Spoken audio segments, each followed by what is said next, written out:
우병우 수석 사건에 대한 가장 큰 염려는 공정성이었습니다. 과연 이 사건 수사가 공정하게 진행될 수 있을 것인가? 모든 권한과 보고가 집중되는 민정수석의 자리에 앉아서 자신에 대한 수사가 진행되는 이런 상황, 이게 과연 공정하게 진행될 것인가?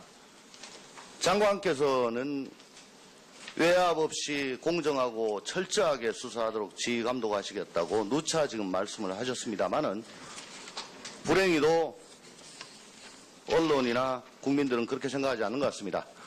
본 의원은 법무검찰국 그리고 청와대 민정수석실에 수차 근무하여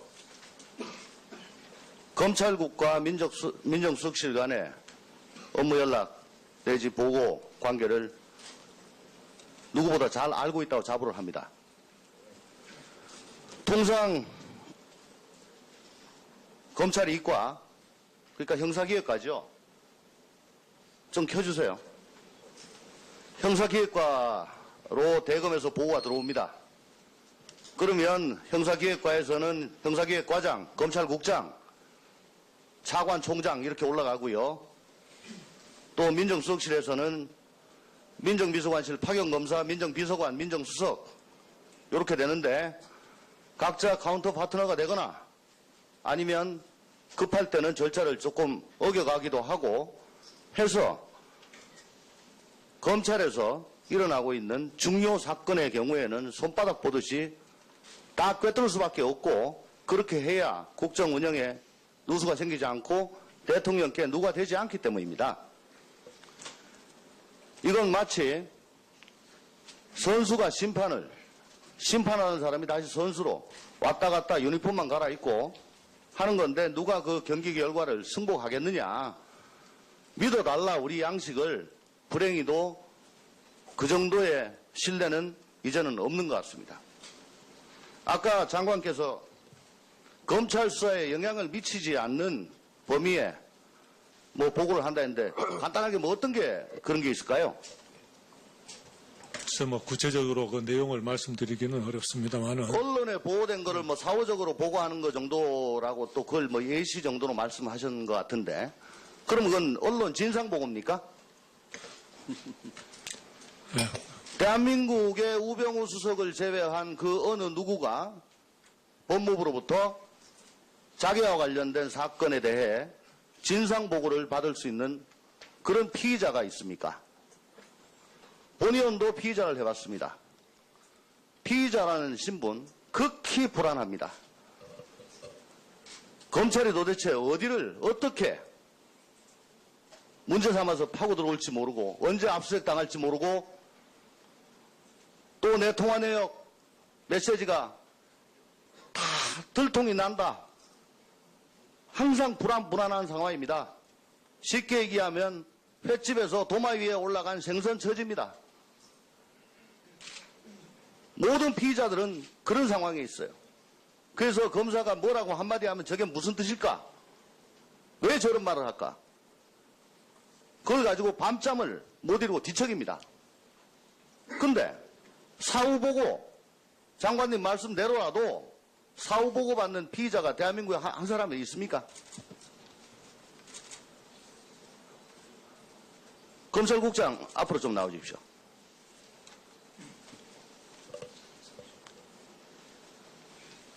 다음 것 좀. 이건 대화록인데요. 필요하시다면은 음성 변조해가지고 나중에 드릴 수도 있습니다. 제가 전현직 검찰 간부들하고 식사 자리에서 직접 들은 거고 C가 접니다. C가 전현직 검찰 고위 간부입니다. 저기 보면은 검찰이 너무 약해졌다. 인사권자에 대해서 약해졌다. 시시콜콜 심하게 간섭한다. 그러면 그 간섭이 어디로 가냐? 주로 법무부로 간다. 대검으로 가기는 하지만 중앙사장이라는 건 중앙검사장입니다. 한테는 직접 간다. 검찰국장께서는 이 건과 관련하여 민정수석실과 업무 연락을 하거나 보고한 적 있습니까? 어떤 아니, 저 우수석 사건 수사 상황. 민정수석실이요? 예. 청와대 민정수석실에 시간 자꾸 지나갑니다. 빨리 답변해 주세요. 예. 하여간 이 사건과 관련해서는 아까 장관 답변하셨듯이 어떠한 검찰 수사의 아니, 그러니까 공정성이나 보고하시냐고요. 중립성과 관련된 어떠한 의사교류가 없습니다. 아, 보고 안 하세요? 없습니다. 좋습니다. 그러면 장관, 국장, 차관이 안 하시더라도 과장 혹은 실무검사들끼리 이거 가지고 커뮤니케이션 안 한다라고 단정할 수 있습니까? 네. 어떻게 단정하시죠? 어떻게 단정할지는 모르겠지만 단정합니다. 그런 일 없습니다. 없어요. 네. 특별감찰관에서 간실에서 미르재단, K스포츠 재단에 대해 내사를 냈습니다. 청와대에서 이석수 특별감찰관에 대해 국기문란을 얘기할 때 모든 국민들은 다 의아해했지요. 특별감찰관실은 민정수석실에 양대재단 내사 사건을 보고하지 않았습니다. 그럼에도 민정수석실이 먼저 알아가지고 조치를 취한 거로 사료가 됩니다. 그러면 하나만 더 묻겠습니다. 민정수석실에서 먼저 알고 검찰국에 질의가 들어오면 묻지 말라고 합니까? 어떻게 합니까? 묻지 말라고 합니다. 진짜입니까? 네. 지금 저 현직에 계시는 분이 너무 약해졌다. 검찰국 통해가지고 들어온다. 라고 예, 알겠습니다. 네. 현직에 계신 분이 누구죠? 그분의 불이익을 감안해서 말씀을 못 드립니다. 다만 필요하다면 음성 변조해가지고 나중에 네. 드리겠습니다. 들어가셔도 좋습니다.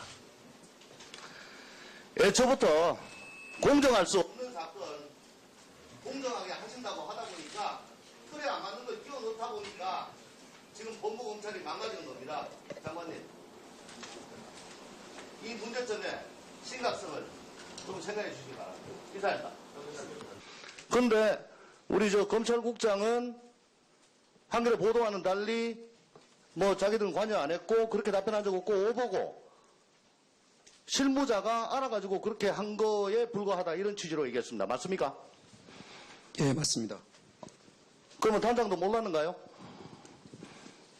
실무자 간의 의견 교환이 있은 후에 보고를 받았습니다. 아 그러니까 저쪽 예 의견을 전달해주고 난 다음에 단장님 사실은 이렇게 얘기해가지고 이렇게 대답을 했습니다라고 했다고? 의견을 저희 공식적인 의견을 전달한 것이 아니, 그러니까 아니라 미리 얘기를 들었어요. 전화 오고 난 다음에 잠깐만요 좀 생각해 보고요라고 한 거예요. 그대로 뭐 즉시한 거예요. 그러니까 단장님은 저쪽에다가 통보를 해준 다음에 들었나 이 얘기입니다. 공식적인 통보 절차는 없었고 실무자 간에 전화 통화를 한 다음에 예, 시간이 조금 보고를 부족해서 예 받았습니다. 알겠습니다.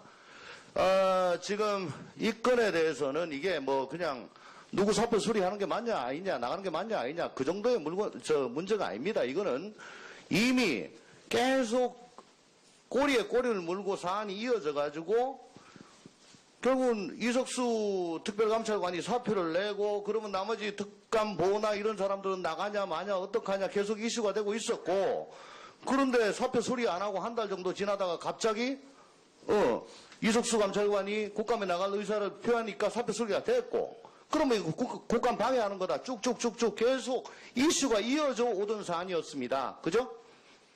그런데 갑자기 국감 전날 공문으로 왔고 이게 뭐냐? 자, 이 정도면 사회적 이목이 집중된 거 아닙니까? 이슈 자체가. 빨리 시간이 없어요. 빨리 좀 답변해. 예, 안 그래도 그 문제가 있어가지고 그런데 그런 사안에 대해 가지고 실무자가 자기 개인이건 어쨌건 공식적이건 뭐건 단장, 국장, 장차관한테 제대로 보고도 안 하고 자기 의견을 갖다가 그냥 뭐 이건 공식적인 아니지만 뭐 이런 것 같아요. 그러니까 인사혁신처 실무직원은 예 감사합니다. 그걸 또 근거와 옥조로 여겨가지고 또 특별감찰관실에 그 말단 행정직원한테 얘기를 해주고 또 그걸 국감 전날에 공문을 또 보내고 뭐 이렇게 이 특별감찰관실이라는 게 이게 어떤 기관입니까 이게? 특별법으로 설치가 된 기관이에요. 더군다나 현직 대통령이 대선에서 공약으로 내건 거 그거 실천한 거예요. 그거를 단장은 모르는 사이에 실무자가 그냥 전화, 그런 것 같은데요? 이게 나랍니까, 이게? 제가 그걸 보고를 받아서 이건 중요한 사안이니까 인사혁신처에서 공식적으로 공문을 요청을 하면은 저희가 유권 해석을 해주겠다고 답변을 했습니다. 그러면 근데 그 그쪽에서 이후로 유권 해석을 다시 받아가지고 뭐 근거를 남기든가 지금 어쨌든 간에 저희한테 온 거는 9월 29일자 공문밖에 없는데요. 그리고 참석 못하겠다고 하는 불출석 사유 통지서 그 두 가지밖에 없었어요. 저희는 그 특별감찰관법이 법무부 소관 그러니까 왜 이렇게 떳떳하지 못하고 빼는 듯이 일을 하고 유권 해석은 다른 중앙행정기관에서 요청이 그러니까 있어야지 결과를 지금 저희가 말씀드리니까 앉으세요. 하게 앉으세요. 됩니다. 앉으세요. 예. 이런 관심이 집중된 사안에 대해 가지고 실무자가 그냥 자기 개인 의견 낸 걸로 이게 이렇게 일이 진행됐다는 말씀을 듣고는 과연 지금 법무부의 근무 기간이 이거밖에 안 되냐? 사실은 아닌 것 같은데 아니면 이렇게 비겁할 수가 있냐? 그런 생각이 들어서 그런 겁니다. 이게 나랍니까 이게? 아니 지금 있는 기관들이 인사가 직업 공무원들이 다 흔들리고 있어요. 뭐 대통령께서 문체부 국과장 직업 공무원이에요. 이 사람 참 나쁜 사람이라고 하대요. 갑자기 산하기관에 본부에서 산하기관으로 날아가고 나중에 이 사람 아직 근무하고 있습니까? 직업 공무원이 사표를 내고 국기문란 사태다. 그러면 뭐 참 이 나랍니까 지금 이게? 장관님 어떻게 장관님 이거 그러면 이런 경고에 대해서는 장관님은 전혀 모르고 계셨겠네요? 사후에 보고를 받았습니다. 어떻게 보고받으셨습니까? 그 실무자 간에 그런 전화로 문의가 있어서 실무자가 그런 대답을 해준 바가 있노라는 그 대답도 법을 제대로 공부한 사람이라면 도저히 나올 수 없는 겁니다. 임기 만료하고 지금 사고로 나온 거하고 좋습니다. 아니 그러면 장관님께서는 그거 탓하지 않았습니까? 이런 걸 어떻게 법무부에서 제대로 보고도 안 되고 나갈 수 있냐고. 그게 지금 정식적으로 유권 해석을 의뢰한다 할지 공문으로 온 것이 아니고 실무자 간에 어떤 의견 교환이 있었다는 보고를 받았습니다. 그런데 인사혁신처는 실무자들 간의 단순한 구도상의 의견 교환에 불과한 것을 마치 법무부 유권 해석이 있는 것인 양 이에 터잡아 자기들은 그렇게 결심을 해놓으라고 언론에 얘기를 한다는 건데요. 법무부에서 유권 해석을 해줬다는 그런 보도는 보지는 못했습니다. 어떻게 결과는 있는데 아무도 한 사람이 없어요. 국가기관 하나가 완전히 형해화됐지 않습니까? 그것도 국민의 대표기관인 국회가 국감하려고 하는 바로 그 전날에. 근데 왜 아무도 책임을 정말 이러면 안 됩니다. 네, 조홍천 의원님